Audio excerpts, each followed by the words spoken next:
politics, long-haired weirdos, short-haired weirdos, vandals, hooligans. The government, hug the government, love the government, hug the government, love the government, hug the government. Welcome to The Politics Guys, a place for bipartisan, rational, and civil debate on American politics and policy.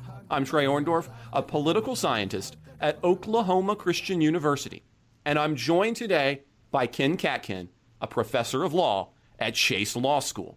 Welcome to the show, Ken. Hey, thanks, Trey. It's great to be here. It's always fun having you, Ken. It's always fun to do the shows. Now, we're doing them a little bit closer, and we're doing something a little bit different today. We're starting to try to have an overview for the shows as we go through, and I know Mike started that a week or 2 weeks ago now, and we've got a lot of things. We've got a lot of things on the docket. So here's what we're going to be covering in this week's show. We're going to start by taking a look about Biden on his crime/gun initiative. We're going to talk about that some. And then we're going to transition. I don't think it's too hard of a transition. I think we're making a transition to the New York mayoral race, where we're going to have a chance to talk about both ranked choice voting, because I know that listeners are always very interested in different voting schemes, but also what some pundits are already seeing as a connection between crime and the results and potentially both parties. Then, if I know Ken and I, one of the only things we ever really get heated on is coming up third as we get into the infrastructure bill and everything there. And we may curse at each other. I don't know. It could happen. I don't think either one of us curse, actually. So that's not going to happen. We're not going to curse at each other. But we're going to get heated maybe. I don't know.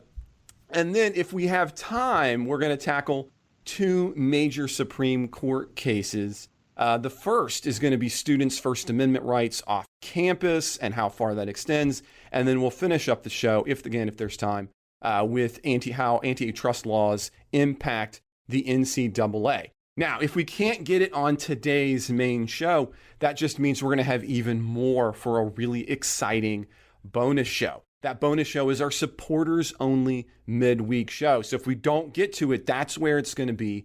And if you are a supporter, you'll have access to that.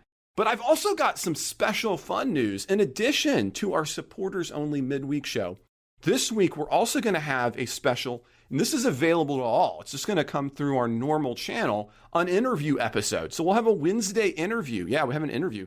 This week I had the pleasure of interviewing Seth David Radwell on his book coming out next week, no less, entitled American Schism. So this week we're going to have our show. We'll have a bonus show as we always do, but we'll also have an extra open to all midweek interview. It's a big week coming up. But before we get into today's show, Ken, we're going to pause here for a word from our sponsors. Well, Ken, crime. Biden and crime. I don't know. It always comes back to this somehow. But we're good. But this week on Wednesday, Biden spoke on guns and crime. Now, why? I think a little bit of context here is useful. For the first time in some time, crime rates, especially murder, have been ticking up. Now, one of the trends of the contemporary age of my lifetime, of your lifetime too, Ken, we're close. We can share a lifetime, I think. Has been a decrease in crime. Beginning in the 1990s and moving forward, crime rates began and have continued to drop steadily. As a matter of fact, from 93 to 19, it dropped 49%. Now, this was a really important empirical trend in political science and specifically the sub-area of political communication. And that's one of my areas. Because it allowed us to look at the effects of media. What was really unique about this time was at the same time as real crime rates were dropping precipitously, media, specifically at the local level, although the national level and other kinds of shows did this too, began to increase its coverage of crime and specifically violent crime at nearly the same rate as true crime levels were decreasing. It was a great way to kind of get at, well, is it the thing itself? Is that what indicates how voters are going to vote, or is part of this or any of this effect connected to communication? It's a cool literature. However, things have begun to change on the empirical side. In major cities, analysts like Jeff Asher are computing that the murder rate in 2021 is 23.5% higher than it was a year ago at the same time. Of course, the key question on policymakers' minds is, what is the cause? Now, on Wednesday, I think Biden made clear that he saw guns as at least one of the major primary issues here. And so his proposal, his 5-part proposal, includes cracking down on gun sellers with a new zero tolerance policy, giving additional support to law enforcement to help with summer crime rates, specifically this summer, investing in community intervention programs, expanding summer employment for young people, and helping incarcerated individuals successfully reenter into the community. So, Ken, there's kind of 2 things I want to lead us with. I kind of want to point out and highlight. One, while I have been open to discussions on gun control, as a matter of fact, it was dawning on me as I was doing the interview this week that one of the last times I did an interview, Mike did an addendum to the interview when I interviewed the author of Abolish the Second Amendment, because he thought I was too sympathetic, right? You know, something weird is going on when the left comes in and says, wait a second, you're too sympathetic to gun control. But I'm a little leery here of the Biden connection that guns are the primary reason that we're seeing an uptick in crime right now from 2019 forward. As a matter of fact, when you look at the rates of guns involved in violent crime, they're up a little bit, but not nearly at the same rate as we're seeing violent crime up. Or murder rate. So, for example, if you look at somebody who's not even it's not the NRA or anything, if you look at the Gun Violence Archive, violence-related shootings are up at the same time only 4%. So a far lower pace overall than the increase in crime that we're seeing. The second thing I want to kind of put out there for us, Ken, is I'm wondering if Biden isn't setting himself up a little bit here for failure.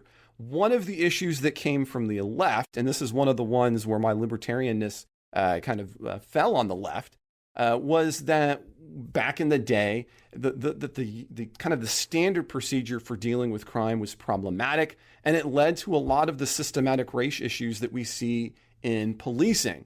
And so what I kind of see here a little bit potentially as we redirect some pandemic funds so that police forces can ramp up, maybe kind of that kind of policy in a 2.0 version. So I'm kind of wondering, what do you think about those 2 items? And then as we kind of get into more broadly, Biden's proposals on gun and crime.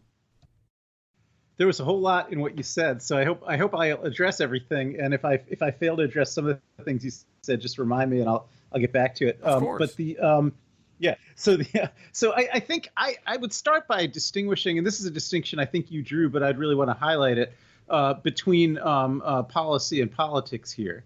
I think there's an enormous disjunction right now between what would be good policy and what would be good politics. I think the politics, I pretty much agree with. I think your perception that the increase in violent crime over the past year is going to be a big political issue, and it's primarily going to play to the benefit of law and order type Republicans and against Democrats and other advocates of police reform. Although there are some Democrats who have taken that position, not to, they're not all. I think sometimes it's easy to kind of group all of Democrats in a kind of a defund the police position. I think there's a little bit of space there, but I agree with you. I don't disagree. Politically, Republicans are going to be able to paint Democrats as the party of police reform. So even though not all Democrats are actually in favor of police reform, I think it's a political problem for Democrats. It's an issue that plays to the advantage of Republicans. On policy, however, and this is going to be a problem, I think, for serious Democrats. On policy, I don't see that there's any good policy reason to back away from police reform based on this temporary blip in the crime rates. And, I think Democrats are going to have to do it anyhow. I think they're going to actually have to capitulate to some bad policy initiatives for reasons of political survival, which I think is unfortunate. But I think, that's what's going to happen. And let me explain a little more. I think there were a couple of statistical fallacies or in the way you presented the data that I would quibble with a little bit, even though your presentation was accurate. I think it was spun in a certain way, which is that when you talked about the number, I think 25% increase was that the number that you said? The one is 23.5. Yeah, 23.5% increase. Yeah, I think what you have to remember here is that that's as measured against a very low baseline. Right. So if I think we had homicide rates, as recently as 2 or 3 years ago that were below 5 homicides per 100,000 population. So if that goes up from 5 homicides per 100,000 population to 6 homicides per 100,000 population, then numerically you could say, well, that's a 23% or 25% increase. But remember, any increase is going to look big when you're starting against such a small baseline. We're still only talking about an increase of one homicide out of every 100,000 unit population here, which is, if you looked at it that way, is statistically much smaller. Similarly, what you said about firearm homicides, I think, the way you presented it downplayed the reality a little bit because the baseline was so large to begin with. Right. So if we're talking about, if you look at all homicides, I'm looking at 2018 numbers right now, which are, a good year. So in 2018, when homicides were a little bit less than now, there were 19,141 homicides in the country, and 14,414 of them were firearm homicides. So 75%, a fairly high percentage are firearm homicides. And so, if you say, well, that only went up by 4%, still that's a lot more firearm homicides because it was a high percentage to begin with. No, so I think there's truth, and you're right when you have to put those kinds of mean statistics into level changes, and you're right. You got to talk about your base rate and what that change means. My implication there wasn't about the absolute, so I'm not trying to say one number, this percentage of base rate is different from this percentage. Rather, what I'm trying to get at is, again, we're doing it in a podcast kind of way, but my hypothesis would be is that the real base rate changes ought to be significant in the sense that of that new amount coming in, whatever that up is from 20, in this case, you're looking from 2018 and now we're talking about 2021. Yeah. If guns were the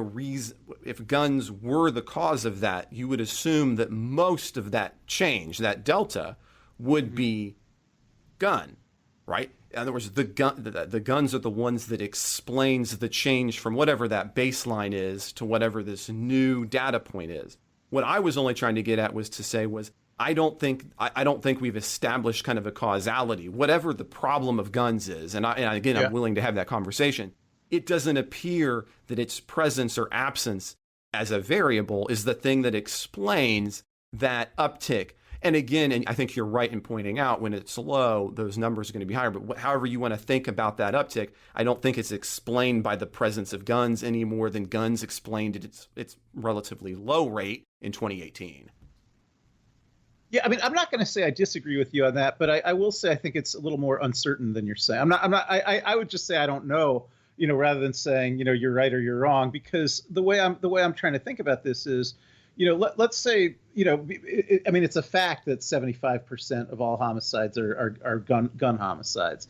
And so if the homicide rate increases a lot, then 75% of all the new homicides would be gun homicides. And what you're hypothesizing is that, well, that doesn't have anything to do with more availability of guns. But I would just say, I don't know. We know that most of these new homicides are being committed with guns, even if the rate of gun homicides hasn't changed much. So I just think that makes it cloudy to say, well, if we have a lot more homicides and 3/4 of all of them are being committed with guns, just like 3/4 of all the old homicides were being committed with guns, I wouldn't rule out the idea that that they've been facilitated by greater ability of guns, although I wouldn't say the case is proved either. Well, here, and maybe I'm going to take, sometimes, we'll get on things, but as a scientist, if if you have a jump in data, right? So if you're looking at a time series and you're saying, okay, I have these new data points and I'm trying to understand what changes me from here to this new norm. Now, again, the other thing that we have to decide here, and I would want to caution, and I think this is part of what you get into at the politics and the policy, is that the politics of this says, oh, we have definitively a new rate. I mean, it very well could be that what we're seeing is an outlier on, or noise, effectively, noise in a larger trend. And so, for those of us who are just talking about this in policy terms, I'm not even quite willing to say, hey, I think we've had a structural change and therefore it is.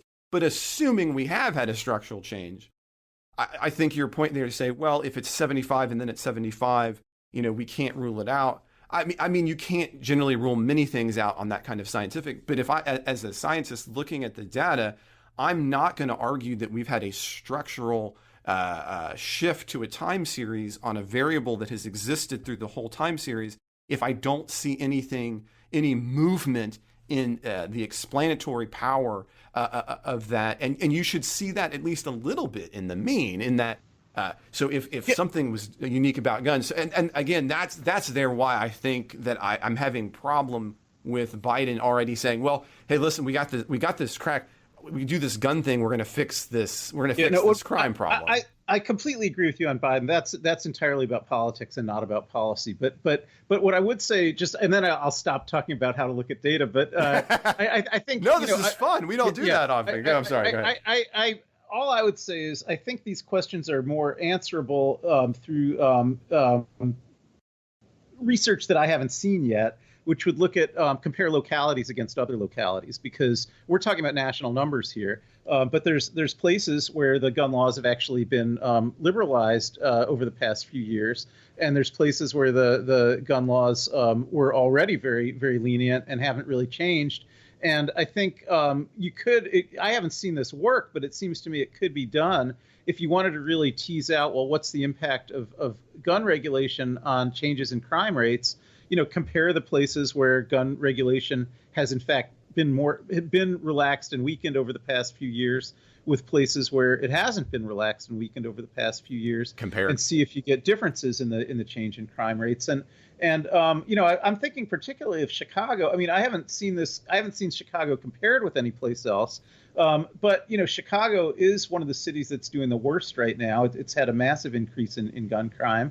And of course, it is the city where the U.S. Supreme Court struck down all their gun control laws. So, I'd have to see that compared with other places, but I'm not going to draw conclusions just from that anecdotal evidence. But it seems to me like that at least suggests we could look into the hypothesis that places where it's become easier to get guns recently are really possibly, potentially, and this has to be verified, driving some of this increase. So I think that's possible. On the other hand, that is possible. And just to kind of point out for listeners, I'm just going to geek for 2 seconds for those who might want to know.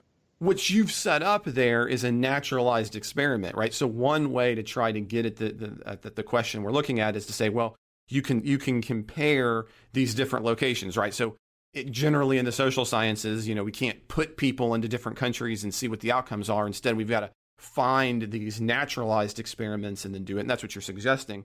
The other one, the one that I was mentioning, the other way to do it at the national level is you can use what's called time series analysis, where you're looking at aggregate data over time, and you can then attempt to see if different changes over time can explain a structural change in data over time. And that's a second way that social scientists can get at these broad questions. I don't think either one of those are wrong. And as a matter of fact, that would be a great way to do it. I mean, obviously, nobody's done data on 2021. It takes longer than that to make it happen.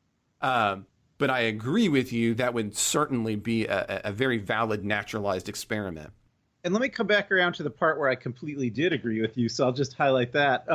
I think there's the changes in crime that we saw in 2020, and they've continued a bit into 2021. It just seems so probable to me that this is what you called noise because of the pandemic, because we had a whole lot of people thrown out of work, with nothing to do, hanging around all the time. We had a lot of people thrown into kind of desperate economic circumstances. Some of the populations that were most affected by this were young men, and particularly young men without careers or without college educations. They're put in a much more desperate circumstance than they've been living in before, and that kind of thing is a typical driver of crime. So it seems to me that if you see a change in certain kinds of violent crime during a pandemic, it seems natural to hypothesize that may have been actually caused by the social dysfunction associated with the pandemic more than other things. And so I tend to think it's going to blow over as the economy reopens, just naturally, although we're never really going to get a clean way to look at that, because there's going to be a lot of policy responses. So we're not going to find out if it would just blow over without new policy responses. And that's always difficult. You don't get the null in these kinds of situations always, which is difficult as a social science. So I want to ask kind of one last little thing in here, and I had hinted at it, but I want to be explicit. This upcoming week, we're in the midst of thinking about and kind of finding the end to some of the cases on police interactions that had led to the Black Lives Matter protests. And one of the things that I worry about, and I wonder if you're in this camp too, is by kind of, are we resetting that clock again? I mean, it seems like every time that there is some positive move forward in thinking about, and you had mentioned just briefly kind of the police reform side of it, every time we make some positive movement in that direction, as soon as we have anything that resembles either the perception of crime or in this case, the actual uptick in crime, that all just, and that's just gone. And again, here, this is kind of particularly troublesome because this is one of the things I think Biden was promising on, was that he was not going to repeat the mistake. I mean, he called it a mistake that he had taken in the past. And this seems like a repeat of that mistake. I mean, is that just me being too critical of Biden? Or do you agree that this is, in fact, a setback for police reform as it concerns systematic racism, and Biden kind of walking back his position on saying that he was wrong? I think it's too early to say because I think the initiatives that he announced, the devil's going to be in the details of how they're implemented. So, for instance, Biden announced that he's freeing up $350 billion of the funds that had already been allocated for state and local governments as part of the COVID relief funds. And he says that money can be used now to shore up police departments and to support community-based anti-violence groups. So, one way of looking at this is, money's all just going to be used to hire more police who are going to have fraught interactions with communities, and that would be a backsliding, as you're talking about. B, for building their arsenal. right, which would be terrible. But I think another way to look at it, by him saying to shore up police departments and to support community-based anti-violence groups, is that he's kind of pursuing a two-track strategy here where, if the defund the police movement has been about taking away money from police forces and giving it to alternative institutions that can deal with different kinds of social problems, deal with homeless people or with more social work type stuff, basically. I think by freeing up this much money, the money could be going into that stuff. And then that would, it wouldn't defund the police. The police would still have as much money as they always had, but it would be giving money to other state and local government institutions that could do some of the frontline work that police wouldn't have to do anymore, which would be, some of the most, that would ameliorate some of the most fraught interactions between police and communities. And so that could advance some of the goals of the police reform movement by funding shoring up institutions other than police, without actually taking any money away from police. So I think that would be not necessarily bad, and I think we haven't seen how things are going to go. The other parts of the initiative, I think, don't really go against the goals of police reform, because he did things like he directed the Federal Bureau of Alcohol, Tobacco, and Firearms to revoke the licenses of gun dealers the very first time they violate New federal zero law policy, on background checks, right? No, so doing something like that, like saying gun dealers better do their background checks or they're going to immediately lose their licenses. That is a nod towards gun control regulation, but that's not at all in any kind of opposition to the goals of the police reform movement. So I think I think it just some of the initiatives that he has announced, we'll have to see how they play out. But I wouldn't jump to the conclusion that this is really going to be about providing arsenals to police, although it could be, and I'd be disappointed if it is. That's going to be something we'll have to kind of continue to look at, and we'll have to continue to take a look at how that data comes out, and we'll have more conversations about that. What I want to turn to next, Ken, is the New York mayoral race and all of every time we ask for listener questions, we always get things on different kind of voting systems. So the New York mayoral race is a really great one for that. But before we get into it, we're going to have a quick word from our sponsors.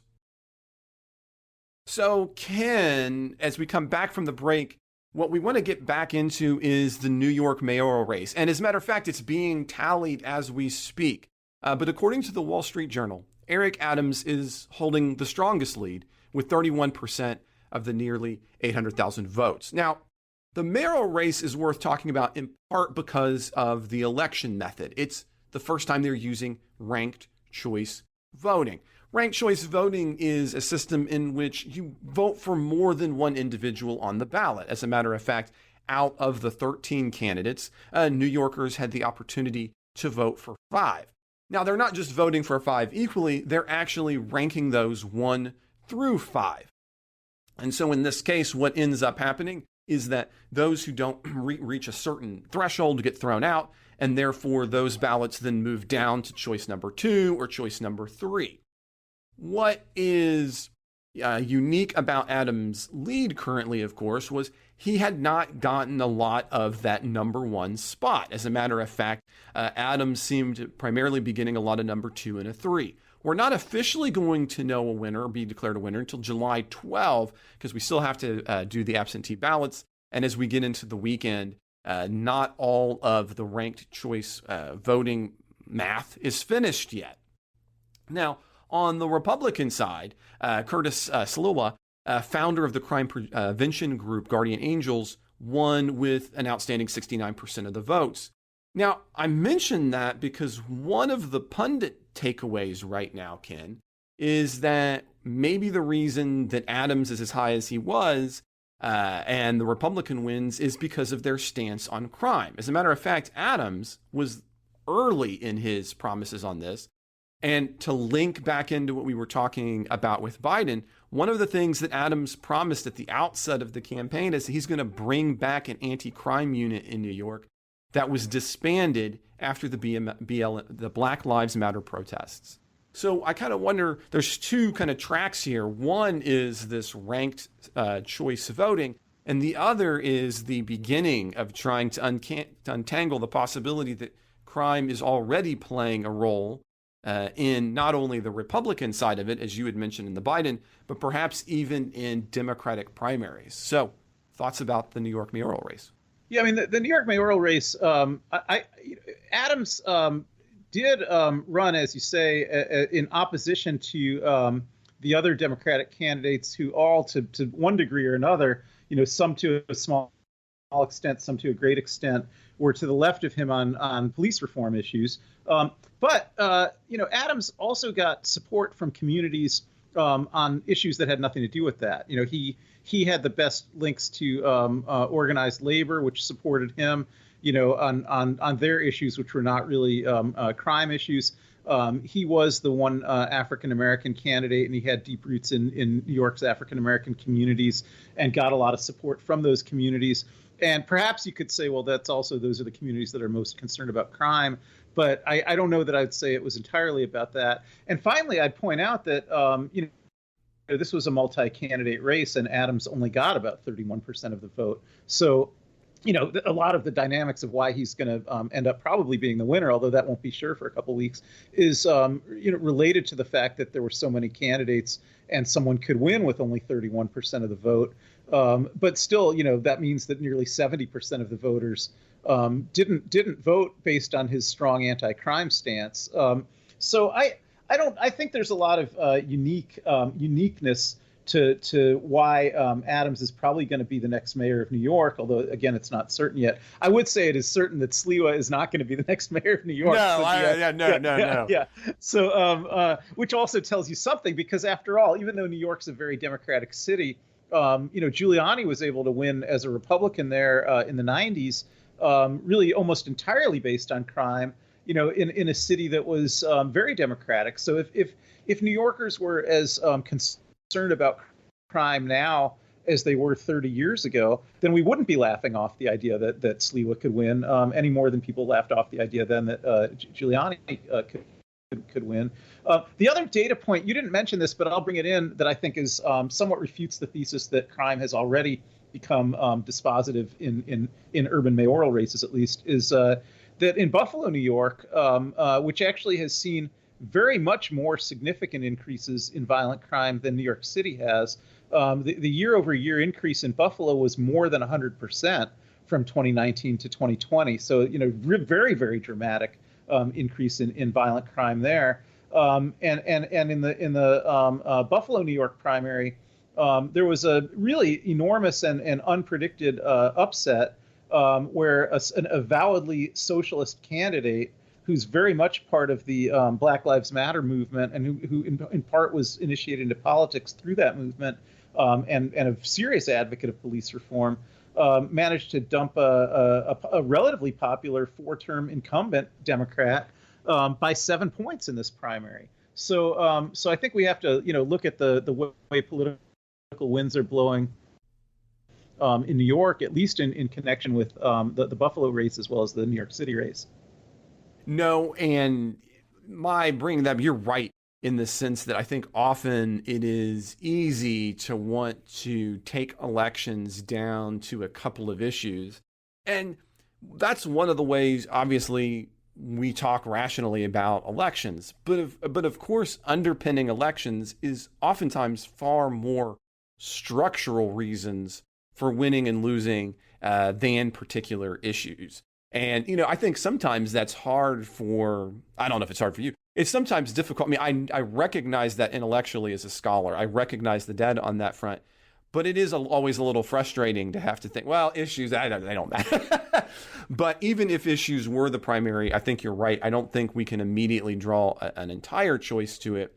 But I do think the fact that you have an African American in New York who is likely going to be the winner is on the, as you might have put it earlier for the Biden, on the politics side, going to be a vignette of a larger of a potential narrative that's going to come as we come into 2022. And I think part of that will also depend on what actually happens with crime rates as we move into 2022. But anything about the ranked choice voting? I mean, we oftentimes talk about these different kinds of systems. Did you like that we had this kind of system? Again, it's impacting Democrats, so I'd really like to get your take on, or because the way you even kind of stated it was, well, he only got 31%, so maybe you were against it. I was curious. Oh, no, I'm for it. I'm for ranked choice voting. I mean, it's a little bit, you have to have some patience because it does mean we're not really going to know if he won for probably another 2 or 3 weeks. And it could even be looked at and said, well, in both Buffalo and in New York City, the candidate who got the most votes on Election Day as people's first choice is probably still going to be the winner in both cities at the end of the ranked choice counts. But nonetheless, I'm totally for it. I think ranked choice voting is a great way that third parties can exist within our two-party system, which I'm more or less in favor of. And I think it's also a great way that candidates within parties can present, the different range of views within their parties directly to the voters, because without it, there's such a tremendous pull to the center. But with it, candidates can, voters can express that they have policy preferences that are farther away from the center, while still not, sort of wasting their votes to cast that way. So whereas without ranked choice voting, essentially any vote for candidates that are not, adhering to the center or not highly electable would kind of be a self-destructive kind of way to vote. So I'm for it in terms of what it produces, but it's a little bit, I don't know that this particular election is a great case example of the virtues of ranked choice voting, because I don't think it's going to change the outcomes in these races,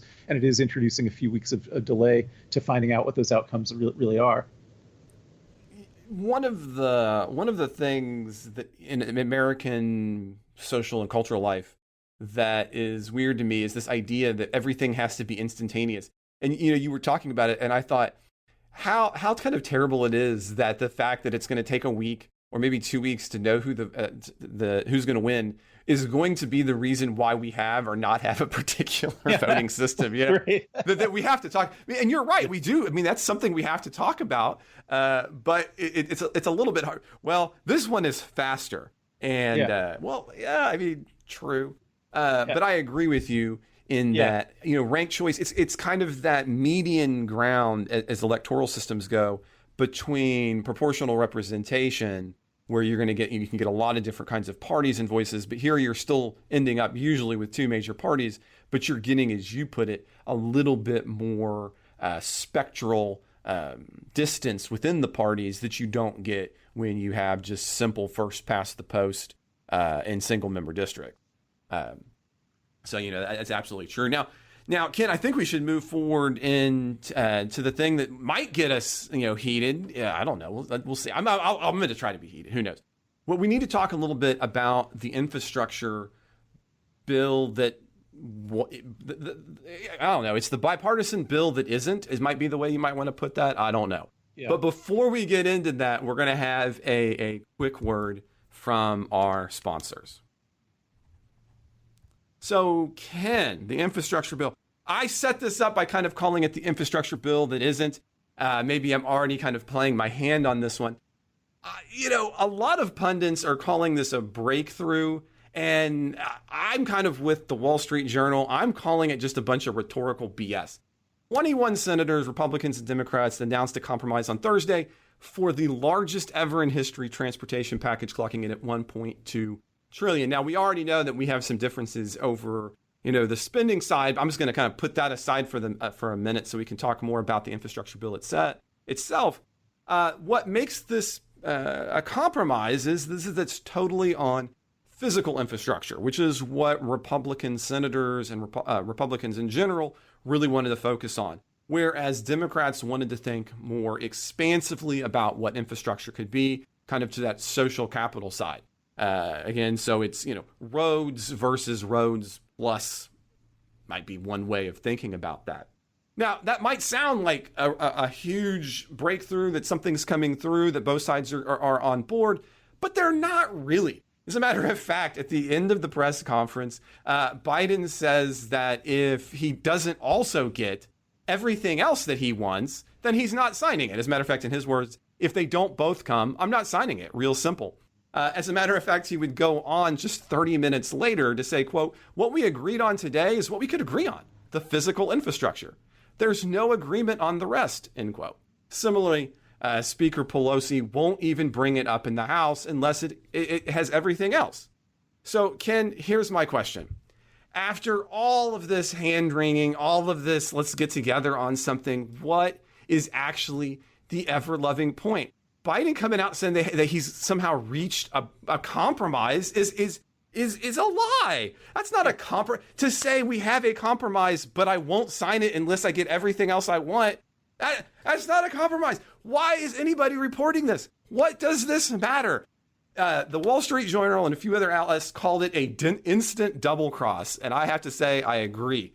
Tell me I'm wrong and why, Ken. I know you disagree. Yeah, well, actually, So you built this at the beginning of the show by saying we were going to disagree on this point, but we don't disagree on this point. Oh, I'm we 100% don't? in agreement with it. Yeah. So there's no. This is it's completely phony. I will just say that I said that 2 weeks ago. You know, when you and I talked 2 weeks ago, I said then, and I'll stand by it now. There is no bipartisan compromise. The only thing that's going to happen is either that all the Democrats are going to get on board and pass the $4 trillion on reconciliation, or McConnell is going to succeed in blocking everything. Wait a second. He's not blocking everything, though. They can get the infrastructure through. So, I mean, they can do that now. I mean, now who's blocking it is Biden and Pelosi. So if they can't get everything, then you can't say that McConnell is blocking everything. He's blocking half of it.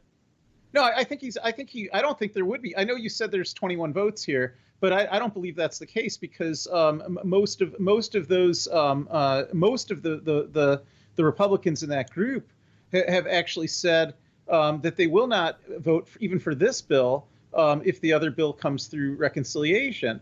And yet all of the Democrats in this group have always said, well, the other bill could still come through reconciliation. So there never was an agreement. And really, this is that performative aspect of we talked about this at great length two weeks ago. Yes. None of this was ever about the Republicans. It's all about Manchin and Sinema.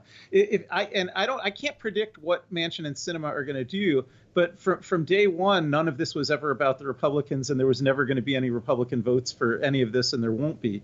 It's just a question of how far Manchin and Sinema need to go, and really Manchin more than Sinema, I think, because I think Sinema will follow along whatever Manchin does. How far he needs to go to demonstrate that he's gone to the mat for bipartisanship. I still extend great hope that more likely than not, he's going to vote for the $4 trillion complete bill on reconciliation. And I think it's critically important that the parliamentarians said that all that can be done on reconciliation. So Manchin's promise not to change the filibuster rule, he would be able to adhere to that promise and still vote for all $4 trillion in spending, it's consistent with the current filibuster rule, including the reconciliation exceptions to that rule, to do that.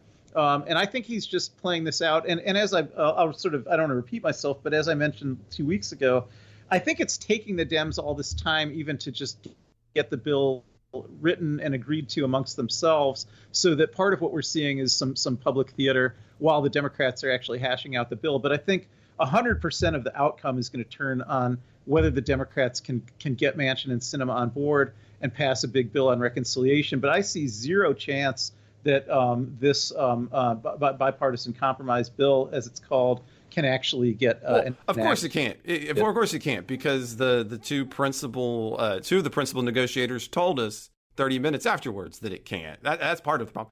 But now here's the thing: that 2 weeks ago we did talk about Manchin. We talked about the political theater, and on that front, I think we were in agreement. Here's where I have a slight, maybe this is more of a politics disagreement. I think that Biden doing it this way makes him look like an ever-loving fool. He loses all of it here. And he loses it because he now is the one who owns things if it doesn't come forward, because he's the guy who says, I agree, but I don't.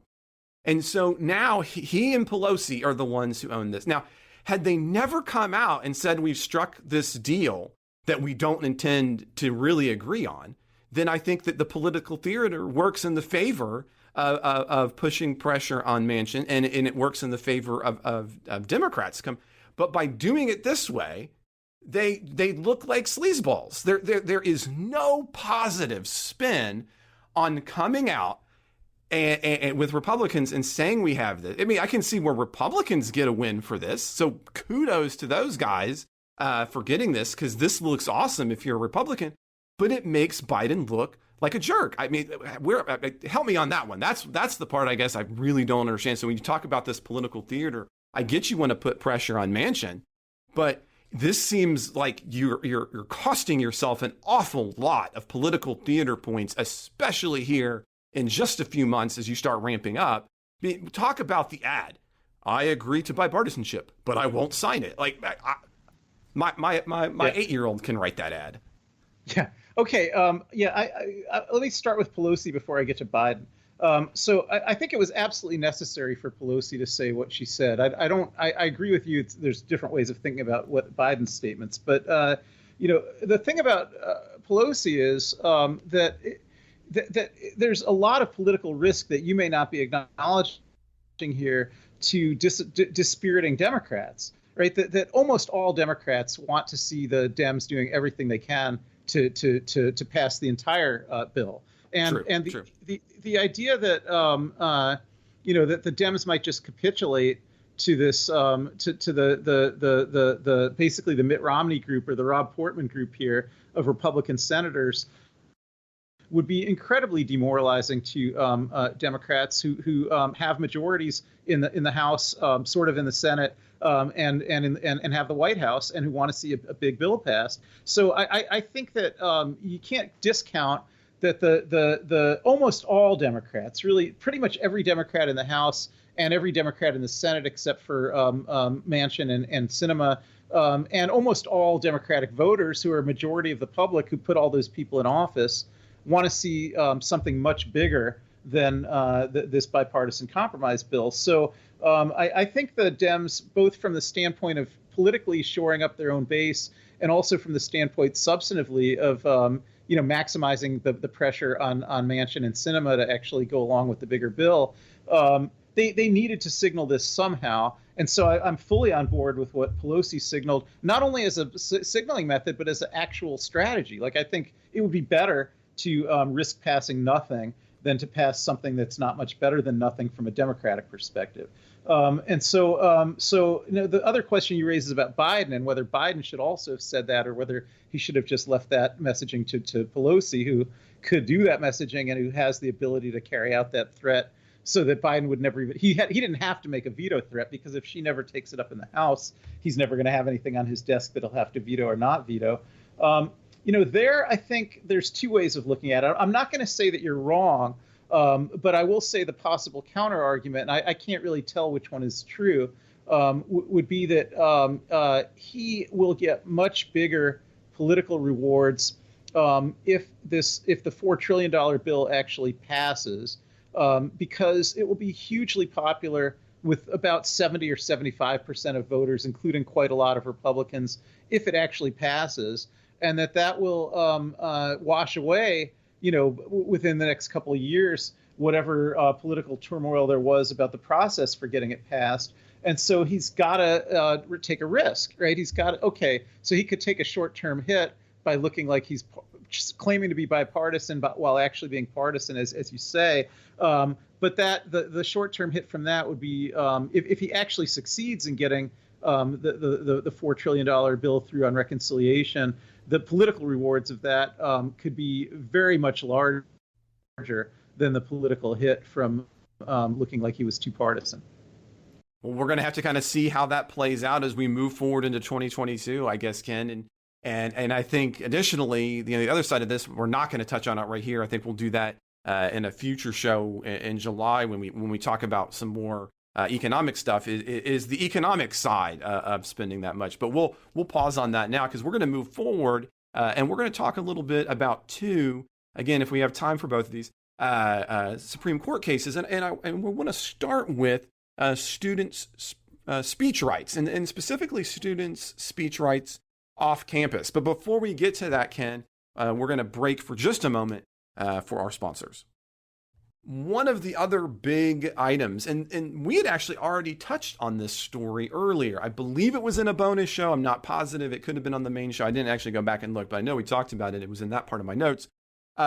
Was about a case that had been working its way through the court system about a profane social media post and the suspension of a cheerleader from a junior varsity team.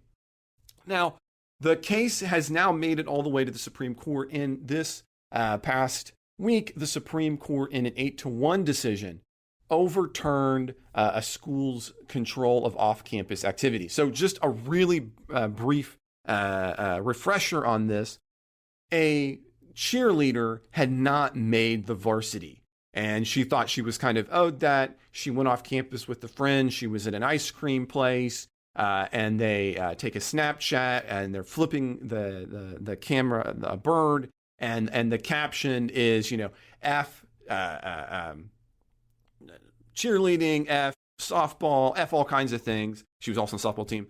And of course, this kind of stuff is not as ethereal as students think. As a matter of fact, almost every student, a lot of parents received this as well. And so she was suspended from the cheerleading squad for a year. Now, long story short, she actually would make it on the varsity when she came back from her suspension, but it still makes it through the court because, mootness only sometimes matters, as we've talked about in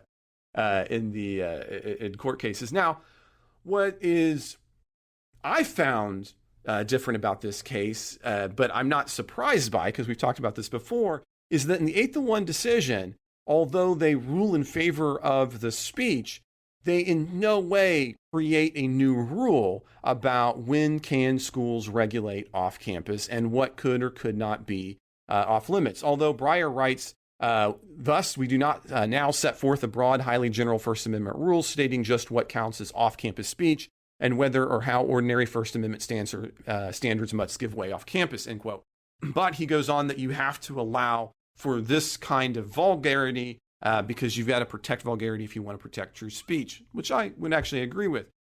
The one dissenter is actually Justice Thomas, who argued that by not setting that standard, all that the court had done was make both student and school districts' lives needlessly complicated. As a matter of fact, Thomas writes, quote, "The court's foundation is untethered from anything stable, and courts and schools will almost certainly be at a loss as to what exactly the court's opinion today means." So what did you think about this case? And I couldn't help but thinking about our conversation a couple of weeks ago about a case coming up on gun control, where I argued I don't think the court's going to be issuing kind of broad edicts on these kinds of items. And here we are on free speech, and they just went as narrow as humanly possible. So what do you think about all this, Ken? Yeah, I like your emphasis on the narrowness of the opinion, because I really think this case says more about the Roberts Court than about the First Amendment or the rights of high school students. Roberts right now seems like he's on really a campaign or even a mission to tamp down the public perception of the U.S. Supreme Court as a politicized institution. And he seems to be really exerting all the pressure that he possibly can on his fellow justices to not have votes that break down on partisan lines all the time.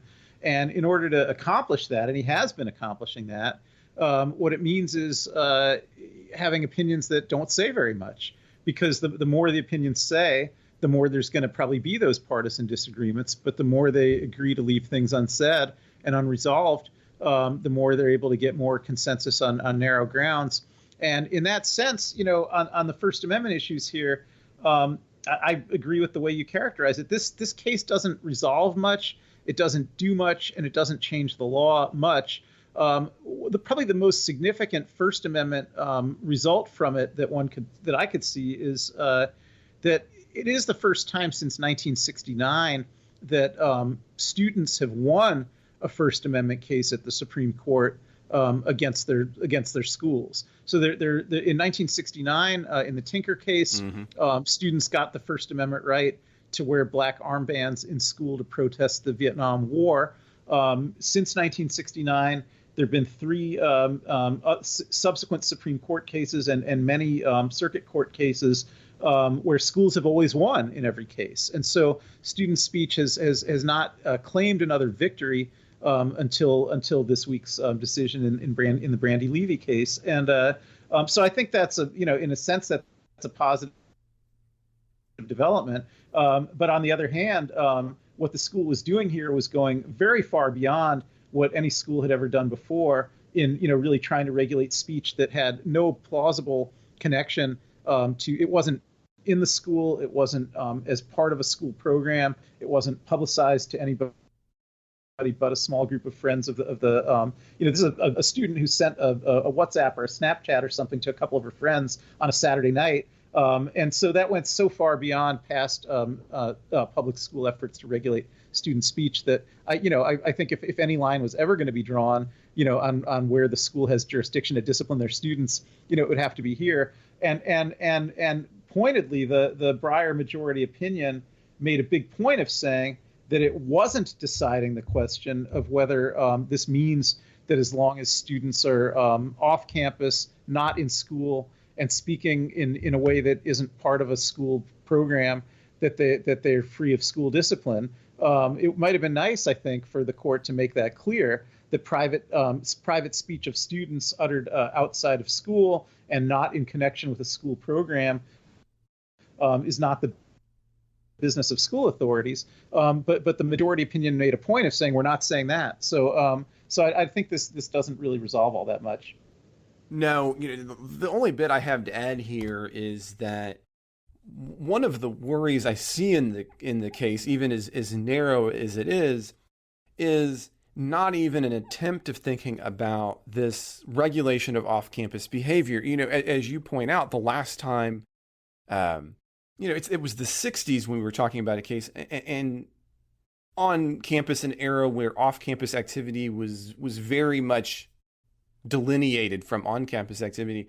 And one of the potential problems here by not setting that is you are suggesting, although you're right, it's a victory for a student for the first time, they are clearly, though, saying that there are kinds of off-campus speech that could be regulated. And I will say, from my point of view, that's unless you're just talking about somebody as they're logged into their computer into a session or something where I can understand that's kind of a quasi on campus.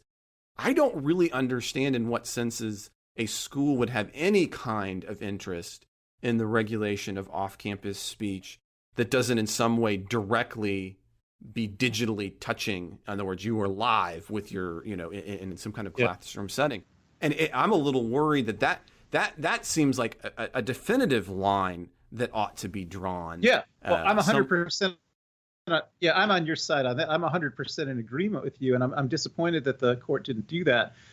So what Breyer said in response to that, where he pointedly disagreed with the position that you and I are sharing. Yes, very much so. Yeah. He said that the schools have a part of their teaching mission to teach students is to teach them certain kinds of things about what constitutes acceptable behavior.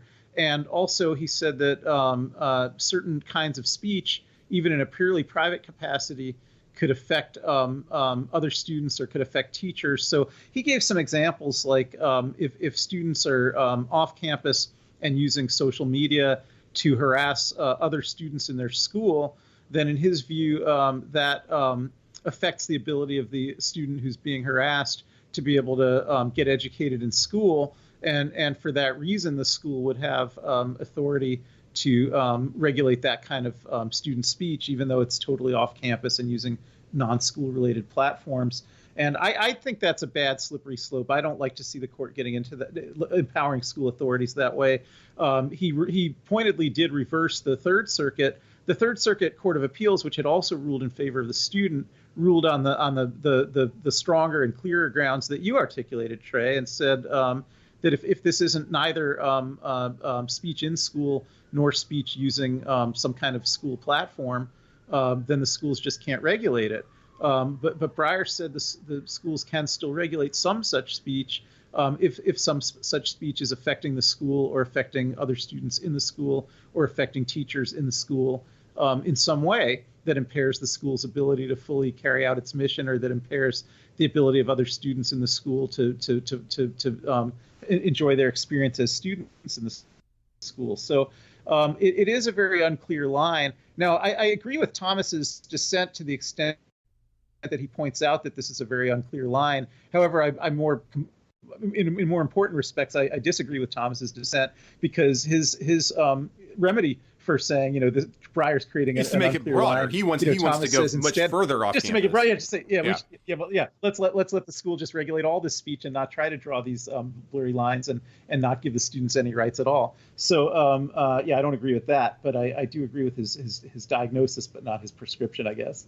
And and this is an area, and we could have a whole conversation about this. So I'm not trying to take this on as an entire go, but this, I think, is one of the kinds of problems you encounter when you're having this kind of public education. Because I understand, As an educator, I'm a professor. And one of the things that we try to do at Oklahoma Christian University, and one of the reasons I signed on to this kind of experience, was a whole person development.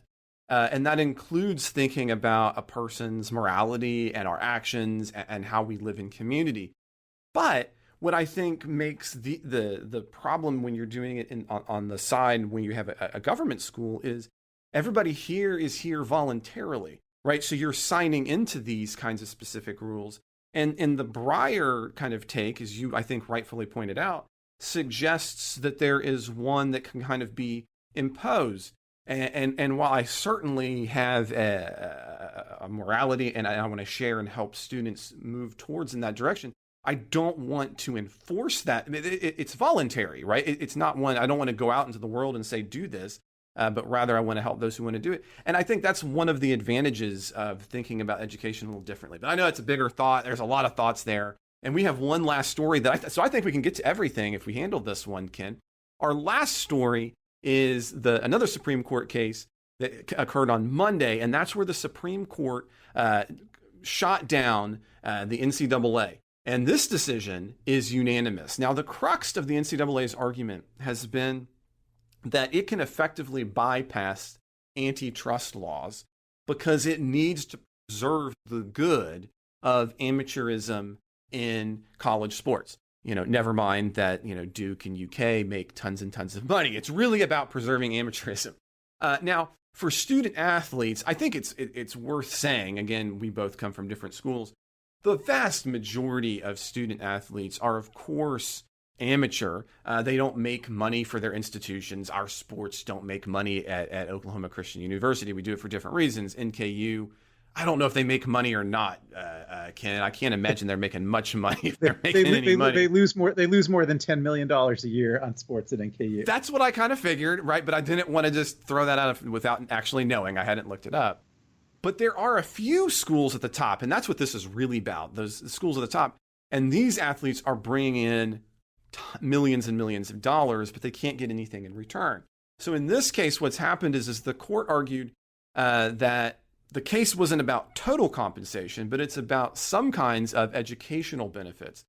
And effectively, the Supreme Court, in an opinion written by Gorsuch, argues that colleges don't just get de facto immunity from the Sherman Act.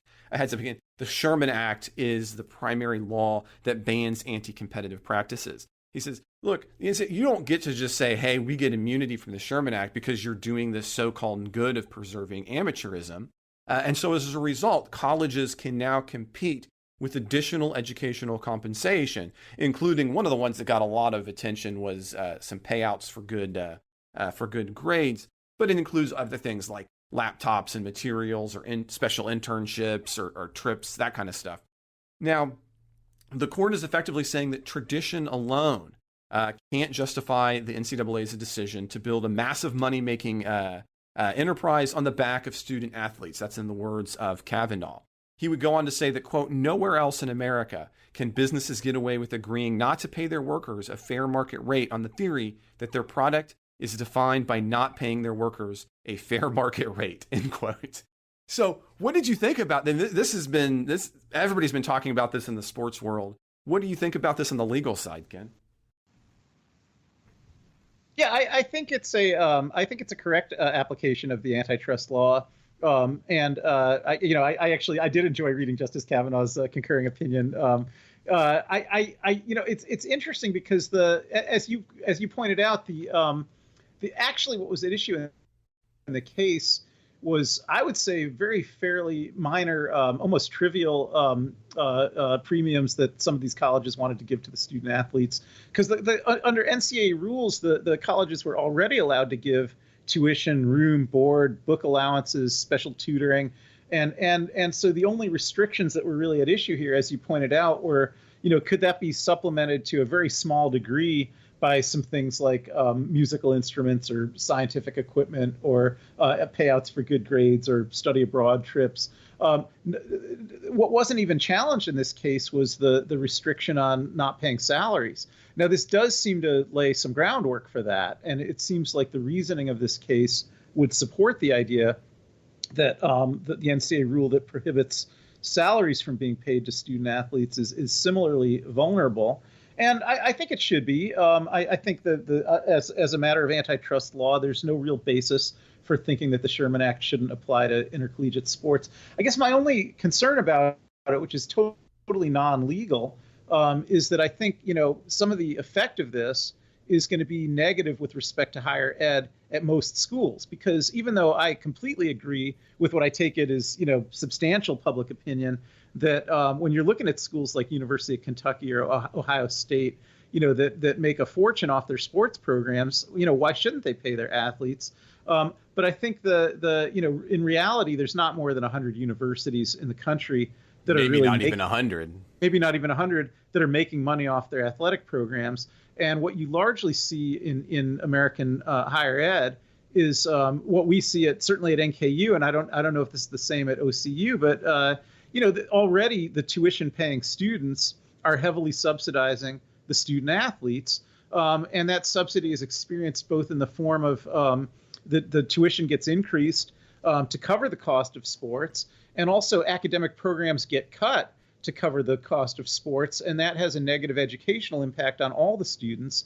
And I think what we're really going to see here is that this will apply to all schools. So the majority of schools that it's going to apply to, the net effect of it is going to be even further tuition increases, even further decreases in expenditures on academics to give more money to student athletes. Because I think many state legislatures, many of the type of people who serve on boards of regents, many university administrators do believe that high-profile athletics is more important than academics. And so if they have to pay more to maintain or improve the quality of their athletic programs, they'll do that. And the money's got to come from somewhere. So I think it's going to have a negative impact on education at most schools, even though I think it's legally the correct ruling. And I think it's also meritorious policy for those 50 to 100 schools that are actually making a lot of money off athletics. I agree, and we'll end the show on an agreement in the sense that the problem with this is that as a culture, we highlight sports to the detriment of so many other things. And as you've had kids too, Ken. I've got 3 kiddos, and already it's to watch some of the comparisons about how we have handled this. And again, I'm a sports fan. I love the NBA, absolutely adore basketball. But at the same time, there are a lot of things that to get to those kind of places that families do, that kids. It's amazing the emphasis that's put, and by the time they get to the university level, the idea that we should be allocating all of these funds for that is terrible. And so the last little bit that I'll just add here is if institutions really want to be about what we talked about in that last case of thinking about the whole student and the whole person, what we really want these kinds of programs, what they ought to be doing is finding ways for students to have lifelong health pursuits, right? So what's something I can do? So maybe I'm going to do running so that I can keep running or swimming for a long time. Because as you and I know, Ken, that's as you start getting to 40, having those that's the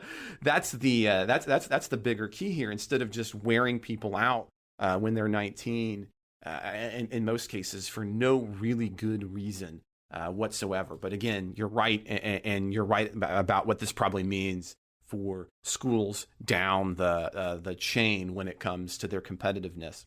Well, Ken, it's been a lot of fun doing the show with you. I hope you've had fun too. Oh, yes, I have, Trey. It's been a great show. So I want to also thank all of our listeners for listening to the Politics Guys. I know for all of the hosts, myself included, it's a lot of fun to do it. It's a labor of love. And it's all due because of really cool, amazing listeners like you guys. Now, of course, one of the ways you can help the show is by subscribing to the Politics Guys on the Podcast app of your choice, and so does sharing episodes word of mouth. Now, the other thing, though, of course, is we need your support. And by becoming a supporter, you get access to other things, including our supporters-only content. And that includes our full-length supporters-only Wednesday show. We also have our supporters Discord channel. So there's all kinds of reasons why you would want to be a supporter. Now, this week, though, not only are we going to have the supporters midweek show, we're also going to have a free-for-all interview show. And we try to do that to show all the kind of fun things you get behind that wall. So this week, you're going to get a bonus midweek show. We're really excited about that. And if you want our extra one, if you want the one from Ken and myself, once again, you're going to need to become a supporter. So how do you do that? Well, to do that, you can head to our Politics Guys Patreon page at patreon.com/politicsguys. Or you can learn more and sign in at the Politics Guys website at politicsguys.com/support. So if you want to join me and Ken again, and we're actually going to take on a bunch of Supreme Court cases, including some property right cases coming out of California, please head over to patreon.com/politicsguys. If you've got a question or a comment, a correction, or just a thought you'd like to share, you can always reach us at mail@politicsguys.com. For supporters, you can always get a hold of us on our Discord channel as well. We're also on Twitter at Politics Guys. The executive producers of the Politics Guys are Bruce Johnson, Wilma Marino, Andra Masker, Daniel Toe, Chris Wilkinson, and Ryan Beasley. Today's show was produced by myself, Trey Orndorff. I hope you'll join us next time.